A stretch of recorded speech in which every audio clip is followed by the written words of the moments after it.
You've heard of Beijing, the Great Wall, the Forbidden City, the skyscrapers. But do you know why this city became China's capital, and why it still is today?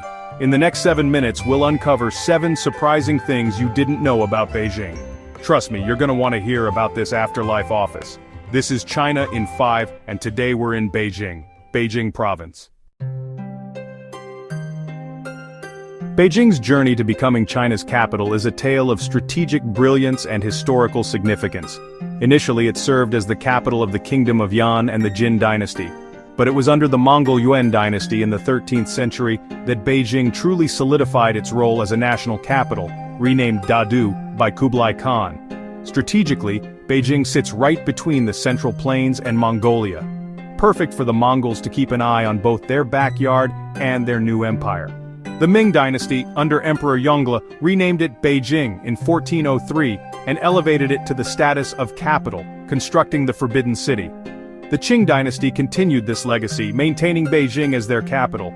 Today, Beijing's strategic placement remains crucial. It's far from vulnerable coastlines, close to key industries, and perfectly positioned to project power in the modern world. So yeah, Beijing as the capital, not an accident. Forget skyscrapers for a second, because long before those were even a glimmer in an architect's eye, Beijing was all about caves. We're talking Zhoukudian, just southwest of Beijing, where scientists found the bones of Peking Man. These early humans, Homo erectus, were hanging out here over 700,000 years ago. It's one of China's most important prehistoric sites, and proof that Beijing's story started way back.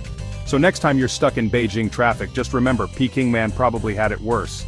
And speaking of old Beijing, let's not forget the hutong. Hutong is a Mongolian word meaning water well. It is a typical lane or small street in Beijing that originated during the Yuan dynasty, 1271 to 1368. During that time, water well is the settlement around which people live. There are tens of thousands of them surrounding the Forbidden City.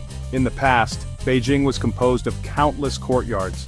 Hutongs were formed when people left a passageway between 2 courtyards to make entering them more convenient. Picture this. It's early morning in Ditan Park. The sun is just coming up and you see a group of seniors practicing Tai Chi, their movements slow and graceful. Over there, an opera troupe is rehearsing, their voices echoing through the trees. And in that corner, someone's doing water calligraphy, their giant brush painting fleeting masterpieces on the pavement. This is what I love about Beijing. The city's creativity isn't locked up in some stuffy museum. It's alive, it's in motion, it's happening right there on the streets. From the public parks to the subway musicians, Beijing is a city that breathes life into its traditions. And the best part? It's the locals who keep it all going. They take the old and mix it with the new, creating something truly special. Discovery 4 Electric Avenue, Beijing style. Now, when you think of Beijing, you might think of those old black bicycles, right? But hold on to your handlebars, because Beijing is going electric, baby. Taxis, electric buses, electric, heck, even those little delivery robots are buzzing around on electric power. And charging stations? They're popping up faster than dumplings on Chinese New Year. You can find them tucked away in old hutongs next to ancient temples, even in the shadows of those futuristic skyscrapers. Beijing is quietly becoming one of the most advanced electric mobility hubs in China.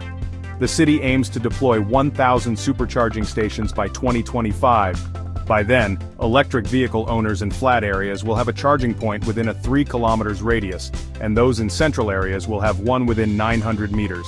Plus, the city plans to build electric bicycle charging infrastructure in all residential areas by the end of this year.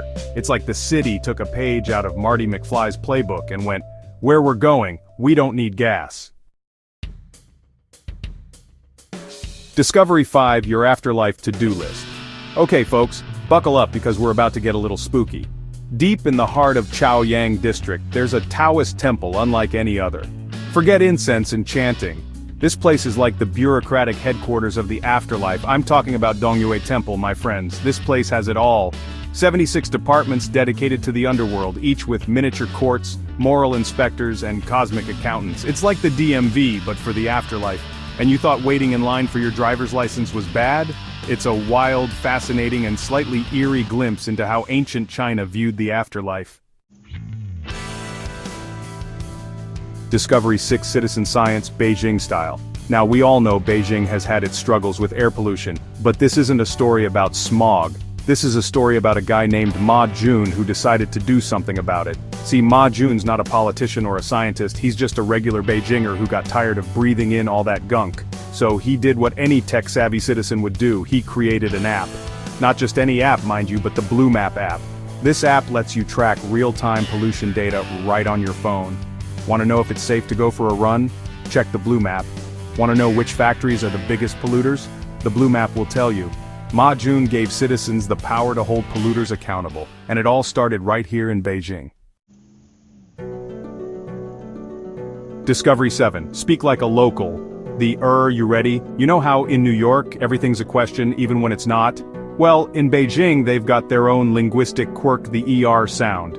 It's not just an extra syllable, it's like a secret handshake, a way of saying, yeah, I'm from Beijing, born and bred. Want some noodles? That's Mianer. Going to the park?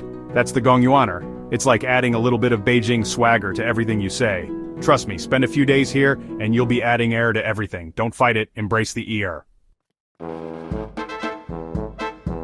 In summary, Beijing, more than meets the eye. From ancient fossils to electric vehicles, Beijing is more than just a political capital. It's a city where the past and future walk side by side, a place where ancient traditions meet modern innovation, and where you can find a bureaucratic office for just about anything, even the afterlife. What's something you didn't expect about Beijing? Let us know in the comments section. And hey, if you're brave enough to try out that ER sound, let us know how it goes. From the capital to the countryside, China in 5 jumps between the country's richest and most overlooked cities. Can you guess where we're heading tomorrow? Stay tuned, and we'll see you in the next city.